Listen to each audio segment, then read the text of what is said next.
Управувањето со парите од буџетот на општината, нивното наменско трошење и отчетноста за сработеното беше темата на пресконференцијата што ја организираше општинската организација на СДСМ од Кочани. Носителот на листата за советници на коалицијата што ја предводи оваа партија, Томе Солевски, потенцираше дека ќе запре неразумното трошење на парите на граѓаните за непотребни цели. Подолг период парите на граѓаните се трошат неразумно, расипнички.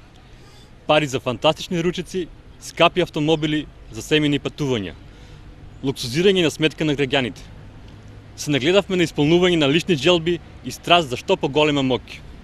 А граѓаните газат по ископани асфалти, родители молат за сместување на нивните деца во градинките. За спортски и културни објекти се нема пари за одржување. Училиштата тонат во баснословни долгови. Почитувани сограѓани, општинскиот буџет треба да ги следи потребите на граѓаните. Кратењето на непотребните трошоци е главен приоритет за нас. На тој начин парите ќе одат кај граѓаните, таму каде што припаѓаат. Ќе има повеќе за улици, за тротоари, за култура и спорт, за поддршка на локалната самоуправа, за економија, за младите и старите, за учениците, студентите и земјоделците. Подеднакво за сите.